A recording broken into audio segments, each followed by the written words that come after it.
لاکھوں کروڑوں درود حضور نبی کریم صلی اللہ علیہ وآلہ وسلم اور ان کے آل پر۔ اصلاح ٹی وی کے معزز دوستو، السلام علیکم ورحمۃ اللہ وبرکاتہ۔ دوستو، آج ہم حاضر ہیں ایک اور نیو ویڈیو کے ساتھ، جس میں ہم آپ لوگوں کو ابلیس کے بارے میں بتائیں گے۔ دوستو، ابلیس کون تھا اور کہاں سے آیا تھا؟ جن ہونے کے باوجود وہ فرشتوں کا استاد کیسے بنا؟ ابلیس کے والد کا نام جلیبہ تھا اور وہ بہت بہادر اور نہ ڈرتا، اس لیے اسے شاشین کا لقب دیا گیا تھا۔ شاشین کا مطلب دل دہلا دینے والے کے۔ شاشین کو سب جنات میں بہت بہادر مانا جاتا تھا، اس لیے سارے جن اس کا احترام کرتے تھے۔ اس نے اپنے بہادری سے جنات کے کئی اقوام فتح کیے تھے۔ اس کا شکل شیر جیسا تھا۔ ابلیس کی والدہ کا نام تبلیس تھا، جس کا شکل بیڑی کی مانند تھا، اور وہ بھی اپنے شوہر کی طرح بہادر اور نہ ڈر تھی۔ دوستو، یہ کہا جاتا ہے کہ وہ اتنی نہ ڈر اور بہادر تھی کہ بیک وقت کئی سو جن اس کا مقابلہ نہیں کر سکتے تھے۔ اس نے اپنے خاوند کے ہمراہ بہت سے جنگیں لڑی۔ جنات کا ماننا تھا کہ ان دونوں میاں بیوی کے ہوتے ہوئے جنات کے قوم کا کوئی بال بھی بیکا نہیں کر سکتا۔ جب ان جنات کی سرکشی حد سے بڑھی تو اللہ تعالیٰ نے فرشتوں کو حکم دیا کہ جاؤ اور ان جنات کی ان گروہ کو ختم کرو۔ ابلیس نے خود بتایا کہ میری ماں فرشتوں سے اتنی بہادری سے لڑی کہ مجھے لگ رہا تھا کہ فرشتوں نے میری ماں سے لڑ کر زندگی کی بہت بڑی بھول کی ہے، لیکن پھر نہ جانے کیسے ہماری جیت ہار میں بدل گئی اور ایک ایک کر کے میرے والدین سمیت میری بیوی اور میرا بیٹا بھی مارے گئے۔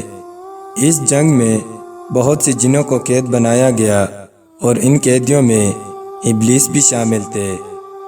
روایات میں آتا ہے کہ ابلیس کی عمر اس وقت 282 سال تھی۔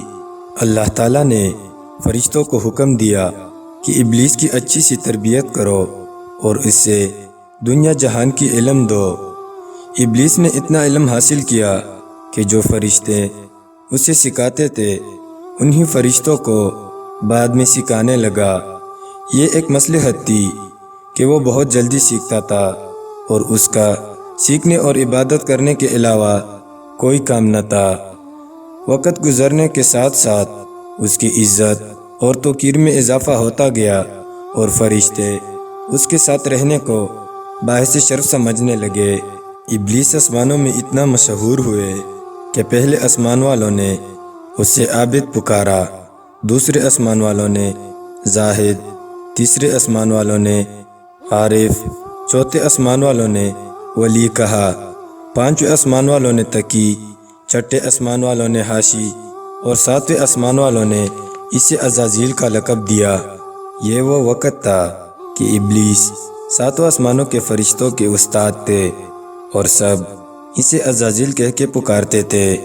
کہا جاتا ہے کہ وہ کم و بیش 30,000 برس فرشتوں کے استاد رہے۔ بعد میں اس کو حکم ہوا کہ رضوان، جو کہ جنت کا داروغہ ہے، اس کی معاونت کرو اور اہل جنت کو اپنے علم اور فضل سے بہراور کرو۔ جنت میں بھی اس نے اپنے علم کے دریا بہائے اور داروغہ جنت رضوان کو علم سے سیراب کیا۔ اس وقت ابلیس کے دل میں اپنے قوم کی سربراہی اور اسے راہ راست پر لانے کی خواہش پیدا ہوئی، لیکن یہ سب حکم الہی کے بغیر ممکن نہ تھا۔ لہٰذا ابلیس نے اللہ تعالیٰ سے دعا کی کہ اس کو اتنی قوت اور طاقت بخش دی جائے تاکہ وہ دنیا کے ذرے ذرے کو آپ کے حکم کے ماتحت بنائے۔ چنانچہ آپ کی دعا قبول ہوئی اور ابلیس کو یہ طاقت مل گئی۔ ابلیس نے اپنے قوم کے پاس خود جانے سے پہلے اپنے نائب کو بھیجا تاکہ اس کی راہ ہموار کی جائے۔ ابلیس کے اس نائب کا نام اہلیس طالوت بن بلاخت تھا، جو کہ قوم جنات کے پاس گیا لیکن واپس نہیں آیا۔ دوسرا نائب بھیجا لیکن یہ بھی واپس نہ پلٹا۔ اس طرح ابلیس نے اپنے 5 نائب بھیجے مگر کوئی بھی واپس نہ آیا۔ آخر اس نے اسرا بن یاسب جو کہ ایک چالاک جن تھا اس کو بھیجا تاکہ وہ باقی 5 کا بھی خبر لے۔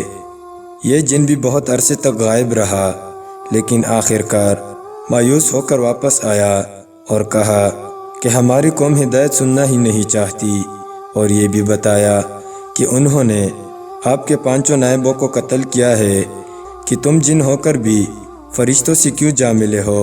لہٰذا ابلیس غصہ ہوئے اور فرشتوں سے کہا کہ تمام بدعمال جنوں کو چن چن کر قتل کرو، اور اگر کوئی نیک جن ملے تو اسے میرے پاس لانا۔ فرشتوں نے حکم کی تعمیل کی اور بدعمال جنوں کو چن چن کر مارا گیا۔ اللہ تعالیٰ نے جنت، دوزخ اور 7 آسمانوں کا اختیار ابلیس کے ہاتھوں میں دیا۔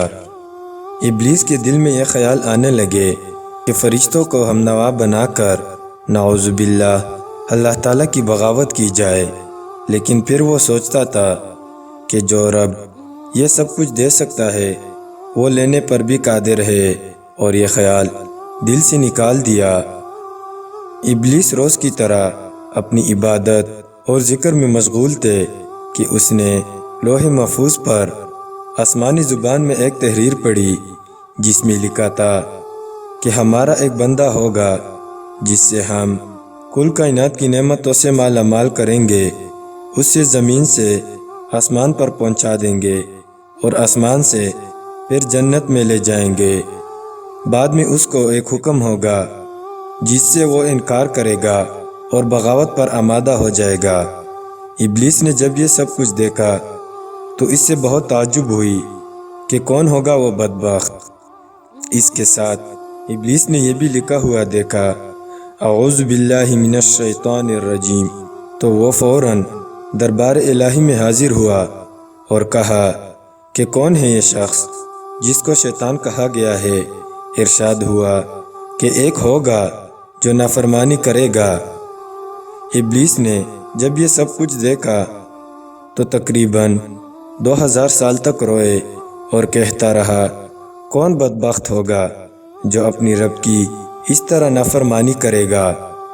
دوستو، یہ وہ دور تھا جب اللہ تعالیٰ نے حضرت آدم علیہ السلام کو پیدا کرنے کا ارادہ فرمایا تو فرشتوں نے اللہ تعالیٰ سے کہا کہ یہ زمین پر فساد پھیلائیں گے۔ اللہ تعالیٰ نے فرمایا جو میں جانتا ہوں وہ تم نہیں جانتے۔ پھر اللہ تعالیٰ نے حضرت آدم علیہ السلام کا پتلا بنایا اور فرشتوں سے کہا اسے سجدہ کرو۔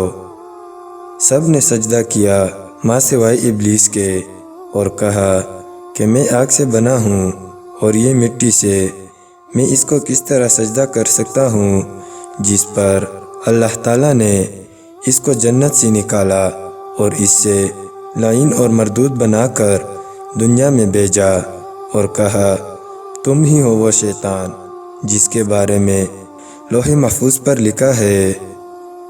دوستو، اگر ویڈیو پسند آئے تو اسے لائک اور شیئر کریں اور چینل کو سبسکرائب کریں۔ اللہ آپ لوگوں کا حامی اور ناصر ہو۔ اپنا اور اپنوں کا بہت سارا خیال رکھیے گا۔ السلام علیکم ورحمۃ اللہ وبرکاتہ۔